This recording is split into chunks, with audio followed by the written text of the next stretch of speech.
Hello and welcome to another YouTube questionnaire. Now, this is taken from our Instagram Q&As. I've picked a couple of questions on all things rugby strength and conditioning, and hopefully they are going to help you go into a little bit more detail than I can on a normal story. So getting things off, how to improve your body composition for rugby. This is going to be very much down to calorie intake versus calorie expenditure and making sure that we're just below our maintenance. So to work out our maintenance, I'm going to put something there. There's a nice calculation. So you're going to have a number based on your activity levels, your height, your weight, your gender, and then I would subtract 150 to 200 calories a day, a nice small deficit to start with, and you need to be consistent. It's not going to happen over a week. You need to be doing it to 4 to 6 weeks if you really want to notice a difference, to make sure that we're losing that unfunctional mass and that fat mass. Again, we do not want to go aggressive on this, because if we go aggressive and we start cutting 500 to 600 calories a day, you may respond well for the first couple of days, but when performance comes into play, you're going to start feeling like shit, and those levels are going to start to drop off. Your gym levels, your strength, your power, your speed, etc. You're just not going to be fueled enough. So doing it long and slow approach is a better. So low calorie deficit for a nice slow long duration. Over time you are going to get a much better kind of response to that kind of weight loss, and hopefully improve your body comp along the lines. Other things that you can do is just increase your expenditure slightly, so you can still eat the same amount of food, but whether you include a few walks a week where it's half an hour to 45 minutes, whether you're on the bike for 2 sets of 30-minute stints in zone 2, that's going to definitely help alongside your training in the gym, your training for your club, and your match days. And just being really conscious of what you're putting in your body and making sure that you're prioritizing your protein as best as possible, and maybe use your carbs in and around your workout so you feel fueled for them and your glycogen stores are there. That's how I would go about it for a rugby player in season. Not a massive deficit, a slightly small one for a longer period of time, and that's going to help. Would 2 full body gym sessions be enough in season? Definitely, depending on your goals. Obviously, if you're looking to gain strength, gain mass, it can still happen with the right prescription. But if you're just looking to get by and maintain, 2 full body sessions a week is totally fine. Where would I put them in my week? Probably going to be a Tuesday and a Thursday, to make sure that we can go after the weights and we're not there just to bide time. You want to make adaptation if you've only got 2 opportunities in the week. So full body sessions or a lower and upper session would be perfectly fine. And making sure you've got enough volume, prioritize your compound lifts, use 2 full body sessions so you can hit muscle groups twice a week. That is going to be a great way. But you don't want to pack too much in those sessions so they become really kind of CNS tiring and just piling on loads of fatigue. In and out within an hour, superset. You can almost superset your lower body and your upper body movements, prioritize those compounds, finish off with some accessories.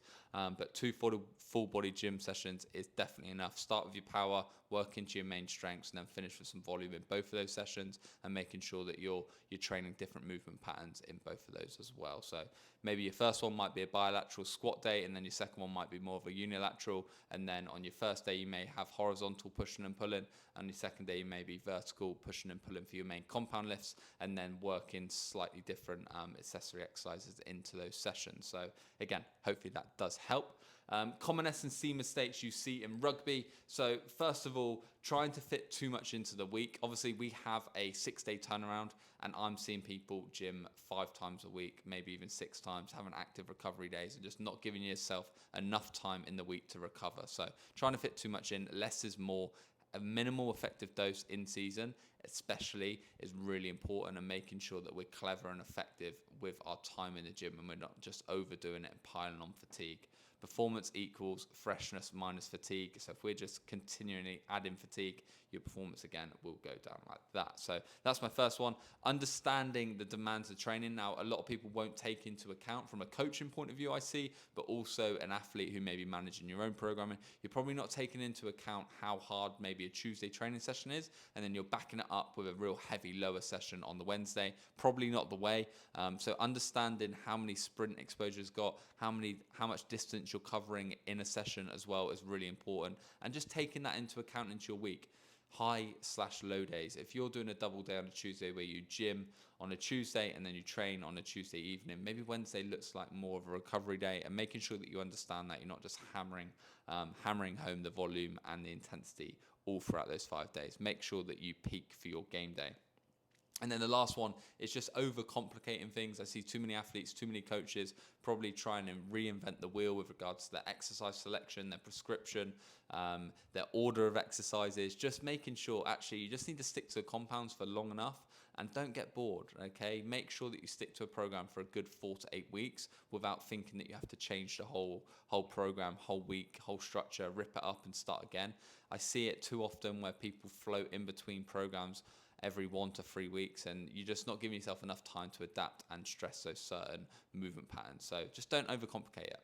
And then the last one, how to build consistency and finding workouts to fit my schedule for rugby. Now, first of all, I would look to identify times in the week when you know that you can definitely go to the gym. So that way, actually, you can plan sessions. So that's got to be first of all, can you look at your week and go, right, I know I can get to the gym on a Tuesday and a Thursday. Perfect. Those are your 2 non-negotiable days where you're going to go to the gym. Now you've got to think about what you're going to do. If I've only got 2 gym sessions, probably going to do 2 full bodies. If you can get to the gym 3 times, it might be a lower, it might be an upper, it might be a full body session. So make sure that you've identified your time in the week when you can do it.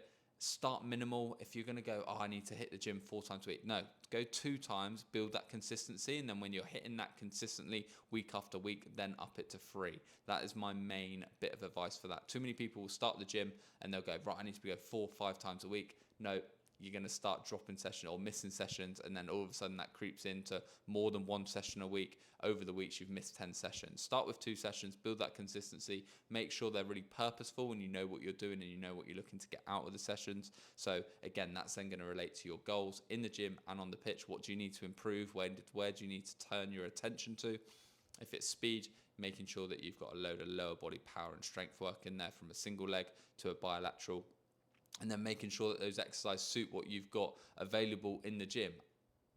Is supersetting a squat and a leg extension going to be viable if the squat's the main priority? Probably not, because you're going to fatigue your quads after that back squat. But if it's after size and you're looking for that hypertrophy effect, maybe it is the right way.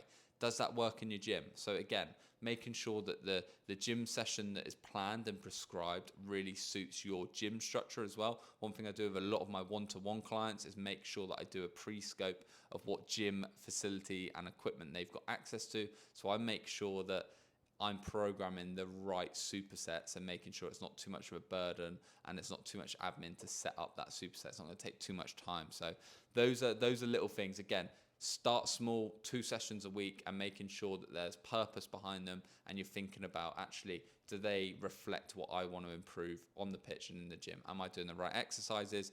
Are they the right sets and reps to really make sure that you're making change in the right way? Build that consistency, and then making sure that those gym sessions aren't taken away from your training in the midweek and then also your game. Making sure that they're supplementing it and they're going to help your performance so you're feeling good, but also it's going to help that motivation and hopefully that consistency.